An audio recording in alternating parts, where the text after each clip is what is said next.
Dito ka na tumingin. Hindi. Tama. Huwag po kayo magkantitig. Huwag dito. Siya nga pala, alam ko, meron pa challenge sa atin si Kalinga Prab eh. Ano? Okay ka ba? G ka? Hmm? Sige po. Gusto mo?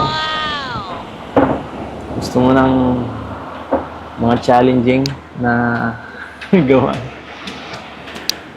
Mamaya, ready ka ha? Sagutin mo ng maayos. Kinakabahan po ako. Huwag kabahan, no?